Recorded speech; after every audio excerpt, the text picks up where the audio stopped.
And now to tell the Donald Duck story, here is your host, Walt Disney. This modest, unassuming young fellow joined our family quite a few years back. And the way he has been accepted all over the world makes us proud to tell his story.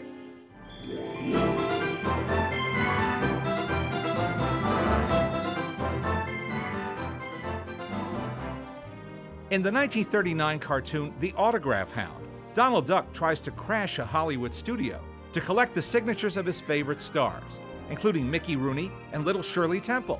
But it turns out that Donald is the biggest star of all. Now I got you! You leave him alone. He's Donald Duck. Donald Duck? Did you say Donald Duck? Donald Duck? When you come to think about it, Donald had a career as varied and impressive as any Hollywood star of that golden age. And he appeared in more feature films than any other Disney character. Donald Duck, movie star. Donald Duck really was a movie star, wasn't he? Yeah, well, not only was he the star of many, many short subjects, I mean, he stole the show from Mickey in the 30s. And by the 40s, Disney was using him in feature films. People don't realize that Donald is in more Disney feature films than Mickey Mouse. I think Mickey was probably more famous, but Donald had a bigger following. How highly did Walt value Donald Duck?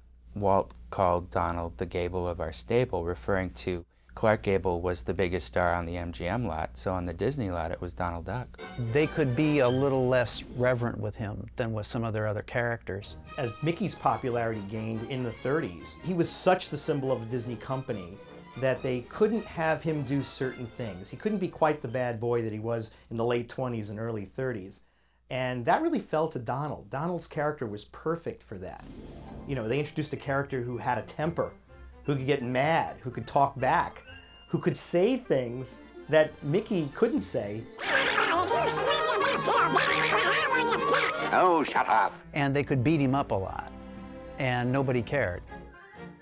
Donald would just come right back.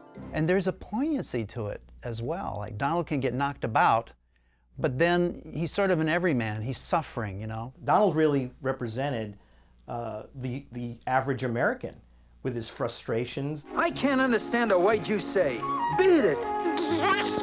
What he felt about things, that was personified in Donald Duck's personality. Some people have no respect for a hard-working man. But I think that's what made him a star. He wasn't only a duck punching bag. He had that underlying quality of pathos and sadness to him. And I find it interesting, too, that Donald is in Mother Goose Goes Hollywood. He actually makes a cameo appearance. You want to buy a duck? You want to buy a duck? He really was a star in that sense. And like any star, you can sort of follow his career, the beginnings of his career, the detours, the highlights. There's that wonderful scene in The Reluctant Dragon where Robert Benchley wants to know how he makes the character move, and when he doesn't understand at first, Donald simply explains. And that's his cameo appearance in the film, but he makes a real impression. Duck, I'll show you. I'll show you. Now look, first, my foot is up here. See? Uh-huh. Then, it's down here. Understand? Oh, I get it. And they used that sequence many times in other shows with different people taking the place of Benchley. But that's a great demonstration of animation done by Donald.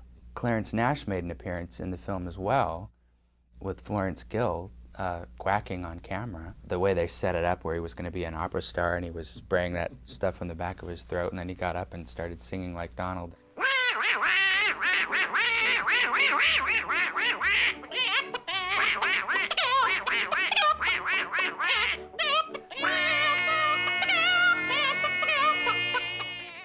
Let's talk about the South American films. Donald really plays a crucial role in both of the features and in the later appearance even in Blame It on the Samba. Can you talk about your impressions of him in that arena? Guess I'm an American tourist. I think he was every man, and so in those two films, when we had a kind of a bond with South America because the war was on, you know, everyone could relate to him as an American tourist going down to explore South America. I love the Watercolor Brazil sequence. I think that's a terrific little piece. It's real funny stuff with the llama in the Lake Titicaca, you know, where he's up on the suspension bridge. And it's like Donald hasn't read the script, you know, and he's up on the bridge and he breaks the fourth wall. He gets really mad at the narrator. He says, "Oh, shut up." One should never lose one's temper. Shut up! What? And then, of course, he shares the screen first with Joe Carioca and then with Panchito as well. And they're very well matched, aren't they? Oh yeah, a lot of fun. There was a great chemistry between those characters. I mean, I'm talking about them like they were actors, like it was Clark Gable and Carol Lombard, but it was 3 cartoon characters that were drawn, but they did play off each other very well, as, you know, they were the hosts of Latin America, showing the American tourist the ropes. He did some great stuff in the Lilongo dance with Carmen Molina, where Donald is trying to get the rhythm, and he's tapping his foot. At first he's mad. Hey, Donald, you are what they say off the cuff. You know, corny. Oh, yeah? And then he brightens up. You got it. And then he starts jitterbugging like crazy, and they can't get him to stop. Like the dance is over, and he's still jitterbugging. They have to kidnap him and put him on the magic serape to get him out of the scene. And that's very intricately done with the live action and animation mix.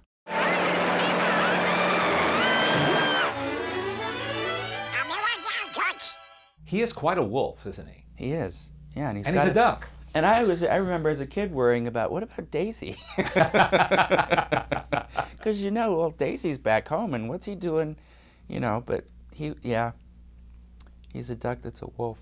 He did the big takes, and like he's on the magic serape. I think Ollie Johnston animated that sequence, and looking at all the bathing beauties, and they have to physically restrain him and keep him jump off the magic serape and all that. Yeah, yeah. Ward Kimball did in the Los Quindins de Allá sequence. He did the very first takes where he sees Aurora Miranda, and he does a great big reaction to her. That was, I think, a rear screen projection shot. But yeah, he was a really unsullied wolf in that. Donald!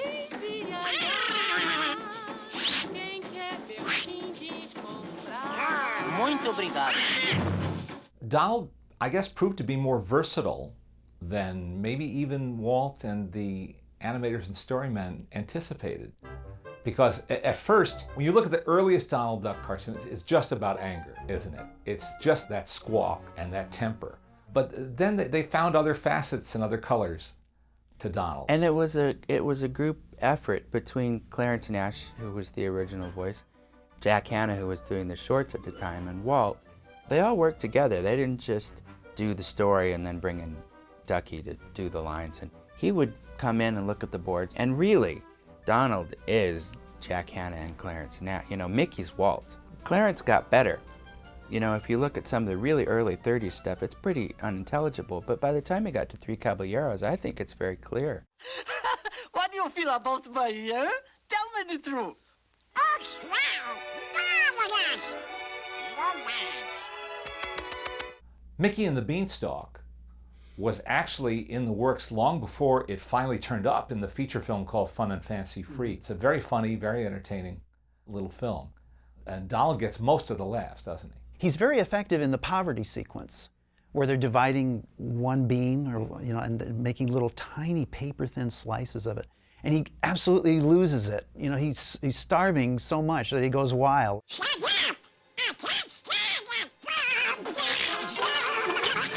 In spite of that cartooniness, in that hunger scene, he's really acting. And I think, again, it's because of what I was talking about with that underlying pathetic quality that he has. He's not just a slapstick comic.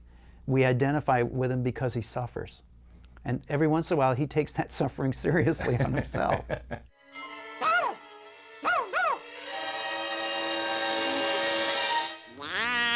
bullshit. That's old Towsy. When I was a kid, I always loved the idea that Walt interacted with Donald so often on the hour-long TV show. Donald would be in Walt's office. He's running around his desk. It's really cool stuff. It really is. Like a day in the life of Donald. was, I think, the most elaborate one they ever did, because that just shows Donald's life at the studio, coming to work in the morning, driving his car recklessly over the LA freeways because he has a cartoon license. And then they show his office, and Ducky Nash comes in. Boy, what a beautiful day for the little creatures. What's good about it? Why, the birds are singing.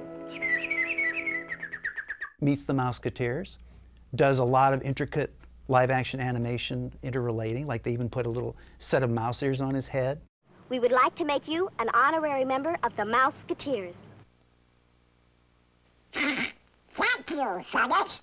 Very expensive stuff, and very well done. And all that animation was being done by the animators who had worked with Donald a lot in the short subjects. Yeah, the shorts guys, Al Coe and Bob Carlson, people like that. Okay, Don, follow me. 1, 2, 3, 4. Donald's had sort of a second movie career since the 80s. Mickey's Christmas Carol was the last one that Clarence Nash did Donald's voice for, and it was the first one that I got to animate. So it's the only one that we really worked on together, though I didn't voice any of Donald, but I got to animate Clarence on that one. Then the next one, Prince and the Pauper, I got to do a little bit of everything, which was a lot of fun for me because I got to record the voice and then animate the scene and then clean it up.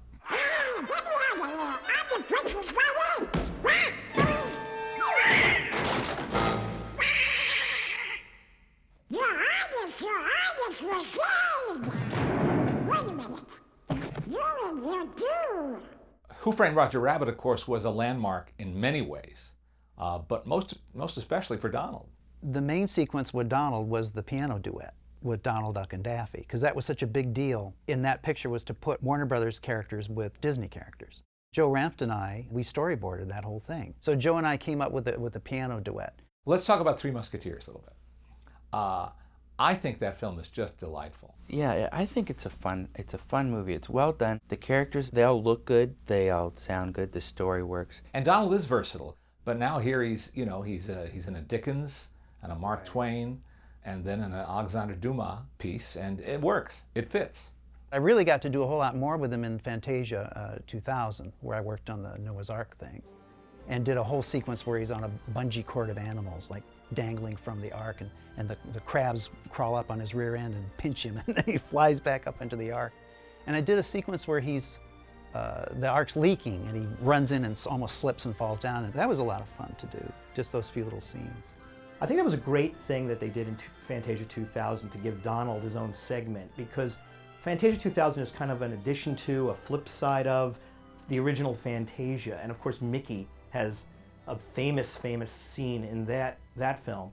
And I think the feeling was Donald has to have his moment. Good morning, Mr. Duck. Just told me Donald, Toots. Yes, Mr. Duck. What's first on my schedule, Tootsie? Your fan mail, Mr. Duck. It's on your desk. Oh, thank you. That's not all. Boy, am I popular. He was really the king of the stars on the Disney stable. Donald, was a character. Donald was a character actor for Disney. So they can put him in all sorts of situations, and they always knew they could get a laugh. Yes. Walt, Donald is getting very impatient. Put Donald on. How about... As I was saying, folks, Donald's the pride and joy of our studio. Oh. A versatile character who can play any role assigned to him. In fact, he's the Gable of our stable. Well. Yes, Donald, did you want to say something? No. Go right ahead, Don't let me interrupt. For he's a jolly good fellow, for he's a jolly good fellow, for he's a jolly good fellow.